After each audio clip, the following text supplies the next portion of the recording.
नमस्कार दोस्तों, मैं हूं सचिन और स्वागत है आप सभी का आपके अपने YouTube चैनल वायरल टॉपिक में। दोस्तों इस वीडियो में मैं आपको रुक जाना नहीं योजना 2020 की पूरी जानकारी देने वाला हूं। तो आप सभी से दोस्तों एक छोटा सा रिक्वेस्ट कर रहा हूं कि वीडियो को पूरा ज़रूर देखिएगा। आप दोस्तों चाहे वीडियो की स्पीड बढ़ा लीजिएगा, लेकिन आप वीडियो को पूरा ज़रूर देखिएगा। आपको सभी जानकारी इस वीडियो में प्रोवाइड की जाएगी। और दोस्तों जैसा कि आप सभी को पता है कि आपका कल 10th क्लास का रिजल्ट जारी कर दिया गया है। तो जो स्टूडेंट 10th क्लास में यहाँ पर फेल हो गए, ध्यान से सुनिए, जो स्टूडेंट यहाँ पे 10th क्लास में फेल हो गए, सिर्फ वही स्टूडेंट आपका रुक जाना नहीं योजना का फॉर्म भर सकते हैं। जिनकी सप्लीमेंट्री आई है वो स्टूडेंट यहाँ पे रुक जाना नहीं योजना का फॉर्म नहीं भर सकते। अब इसको दोस्तों आप कुछ इस तरीके से यहाँ पे समझ सकते हैं। जैसे मान लीजिए आपका किसी सब्जेक्ट में हैश लिखा है, उसमें आप फेल हैं। उसके अलावा दोस्तों आप एक और सब्जेक्ट में फेल है, तो दोस्तों यहाँ पे आपको सप्लीमेंट्री का फॉर्म भरना पड़ेगा। लेकिन अगर आपका जिस सब्जेक्ट में हैश लिखा है उसमें आप फेल हैं, उसके अलावा दो और सब्जेक्ट में फेल हो जाते हैं, यानी कि दोस्तों आप टोटल 3 सब्जेक्ट में फेल हैं, तो यहाँ पे आप रुक जाना नहीं योजना का फॉर्म भर सकते हैं। इसके अलावा अगर दोस्तों आप टोटल 4 सब्जेक्ट में फेल हैं तो भी आप रुक जाना नहीं योजना का फॉर्म भर सकते हैं। और अगर आप दोस्तों सभी सब्जेक्ट में फेल हैं तो भी यहाँ पे आप रुक जाना नहीं योजना का फॉर्म भर सकते हैं। लेकिन आपकी जो मार्कशीट है दोस्तों फेल वाली होनी चाहिए। अगर आपकी मार्कशीट में सप्लीमेंट्री लिखा है तो आप इसका फॉर्म नहीं भर सकते।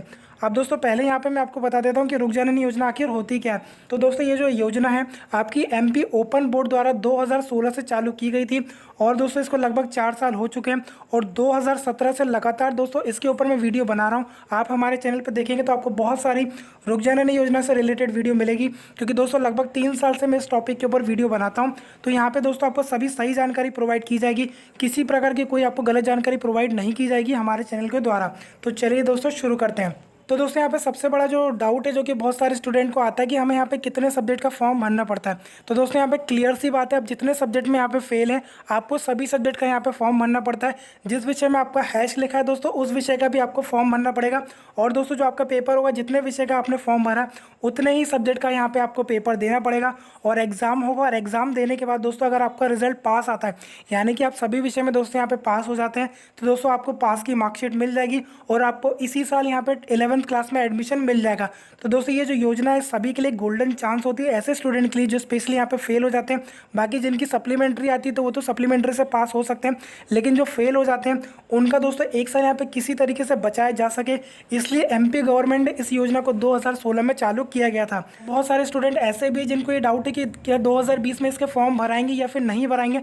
तो दोस्तों इसके फॉर्म भराएंगे, क्योंकि ये जो योजना है उन्हीं स्टूडेंट के लिए जो कि फेल हो जाते हैं। और आप सभी को पता है 10th क्लास में इस समय बहुत सारे स्टूडेंट फेल हुए हैं, और आपको पता है कि 12th क्लास का भी एग्जाम हुए हैं, उसका भी यहाँ पे रिजल्ट आएगा। तो दोस्तों 12th क्लास में भी कुछ स्टूडेंट यहाँ पे फेल होंगे। तो जितने भी स्टूडेंट फेल हो जाते हैं उनका यहाँ पे साल किसी तरीके से बचा ली जाए, उनके लिए ये योजना है। इसलिए इस बार आपका 10th क्लास का और 12th क्लास का रिजल्ट आया है तो आपके यहाँ पे रुक जाना नहीं योजना के फॉर्म भराएंगे।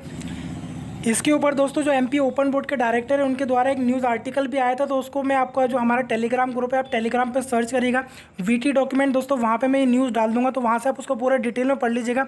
अब दोस्तों हम लोग बात करें कि रुक जाना नहीं योजना जो होती है उससे जो आपको मार्कशीट मिलेगी दोस्तों कौन सी मिलती है। तो दोस्तों अगर आप रुक जाना नहीं योजना से पास होते हैं तो जो आपको मार्कशीट मिलती है MP ओपन बोर्ड की मिलती है, MP बोर्ड की नहीं मिलती है।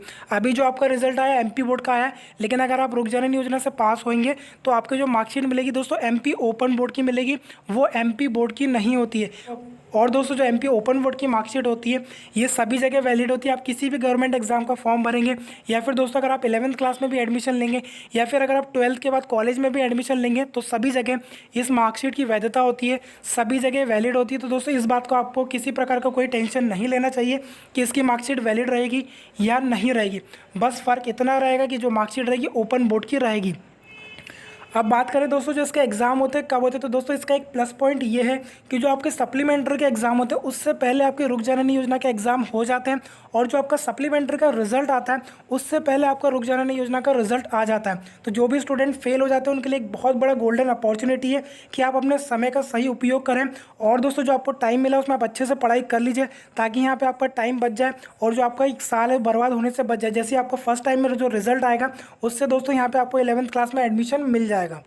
और दोस्तों अगर हम लोग बात करें कि जो इसका एग्जाम होता है, इसका सिलेबस होता है किस तरीके का होता है, तो दोस्तों जो आपके MP बोर्ड के पेपर होते हैं उसी तरीके से आपके रुक जाना नहीं योजना के भी पेपर होते हैं। जो आप बुक से MP बोर्ड की पढ़ाई करते हैं उन्हीं बुक से आपको रुक जाना नहीं योजना की भी तैयारी करनी रहती है, क्योंकि सिलेबस पूरा सेम रहता है, वही चीज़ होती है। बस यहाँ पर बोर्ड का फ़र्क होता है, एक ओपन बोर्ड होता है और एक आपका MP बोर्ड होता है। अगर दोस्तों हम लोग बात करें इसका फॉर्म कैसे भरा आता है, तो दोस्तों आप अपने नज़दीकी MP ऑनलाइन से जाके इसका फॉर्म भर सकते हैं।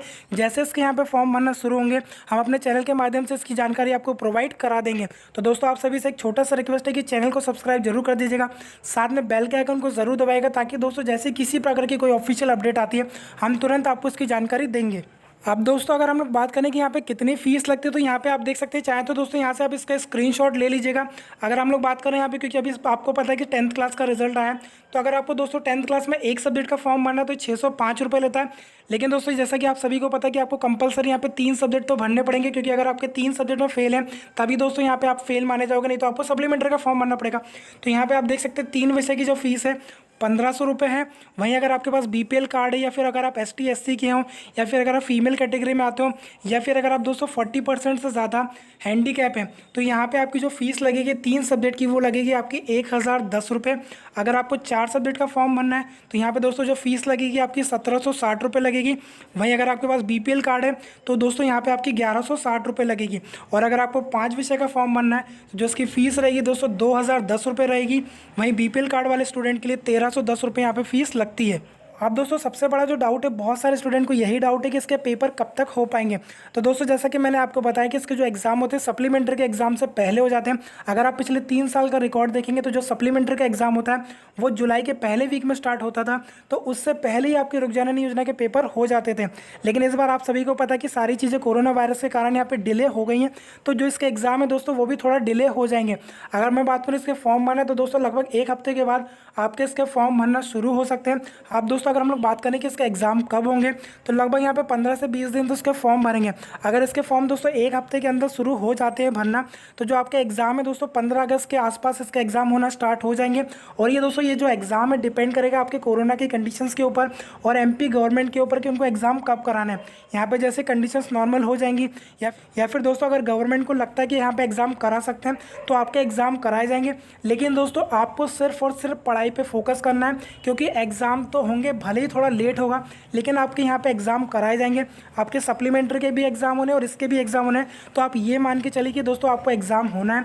और अगर आपको अपना साल बर्बाद नहीं करना है, अगर आपको 10th क्लास दोबारा नहीं पढ़ना है, तो दोस्तों मेरी बात मानिए और पढ़ाई शुरू कर दीजिए। जिन भी विषय में आप फेल हैं उनकी अच्छे से पढ़ाई करते रहिए, ताकि जैसे ही एग्जाम होंगे आप पहली चांस में दोस्तों इसका एग्जाम क्लियर कर लेंगे। क्योंकि जो रुक जाना नहीं योजना है दोस्तों, पहले तो साल में 3 बार होती थी, लेकिन अभी साल में 2 बार होती है। अगर आप पहली चांस में दोस्तों मान लीजिए आपने 4 सब्जेक्ट का फॉर्म भरा था और 4 में से दोस्तों 4 में पास हो गए तो कोई दिक्कत ही नहीं, आपको दोस्तों आपको पास वाली मार्कशीट मिल जाएगी। लेकिन मान लीजिए आपने 4 सब्जेक्ट का यहाँ पे फॉर्म भरा और 4 में से दोस्तों 2 में पास हो जाते हैं और 2 में फेल हो जाते हैं, तो जो आपको नई मार्कशीट मिलेगी वो जिन 2 विषय में दोस्तों आप पास हो गए वो वाली मिलेगी। अब जो इसकी दोस्तों सेकेंड चांस होगी उसमें आप जो 2 आपके सब्जेक्ट बचे होंगे, सिर्फ आपको उन्हीं सब्जेक्ट का यहाँ पे फॉर्म भरना पड़ेगा। तो दोस्तों क्या होगा, जब आपकी सेकेंड चांस आती है ना, तो दोस्तों लगभग वो लेट हो जाती है, जिसके कारण क्या होता है कि आपका पूरा 1 साल तो बर्बाद हो जाता है। इसका मतलब ये, अगर आपको सेकेंड चांस देना उससे अच्छा है कि आप 10th क्लास को दोबारा रिपीट कर लीजिए, क्योंकि अगर आप सेकेंड चांस देंगे तो आपका पूरा 1 साल बर्बाद हो जाता है।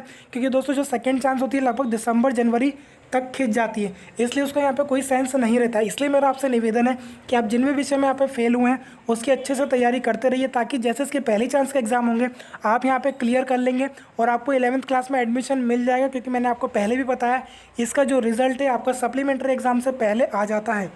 तो दोस्तों जो भी 10th क्लास के स्टूडेंट है आपको निराश होने की बिल्कुल भी ज़रूरत नहीं है। जैसा कि मैंने आपको पहले भी बताया कि आपके पास 2 ऑप्शन है। अगर आप रुक जाने योजना से पास हो जाते हैं तो दोस्तों आप लोग के लिए बहुत अच्छा आपका यहाँ पे साल बच जाएगा। और लेकिन जो आपकी मार्कशीट रहेगी दोस्तों ओपन बोर्ड की रहेगी, जिसकी दोस्तों वैधता सभी जगह रहती है। अगर दोस्तों आपको रुक जाना नहीं योजना नहीं देनी है तो आपके पास जो दूसरा ऑप्शन है वो यही है कि दोस्तों आप 10th क्लास दोबारा पढ़ लीजिए, या तो दोस्तों जिस आप स्कूल में पढ़ते थे उसी में फिर से पढ़ सकते हैं। अगर आपको ऐसा नहीं करना है तो आप प्राइवेट फॉर्म भर के भी 10th क्लास दोबारा पढ़ सकते हैं। तो दोस्तों फिलहाल इस वीडियो में इतना ही। उम्मीद करता हूँ कि आपके सभी प्रकार के डाउट क्लियर हो गए होंगे। अगर फिर भी आपका किसी प्रकार का कोई डाउट है तो आप वीडियो के कमेंट बॉक्स में कमेंट ज़रूर करिएगा। मैं आपके सभी सवालों के जवाब देने की पूरी कोशिश करूँगा। Thank you for watching. Thank you so much.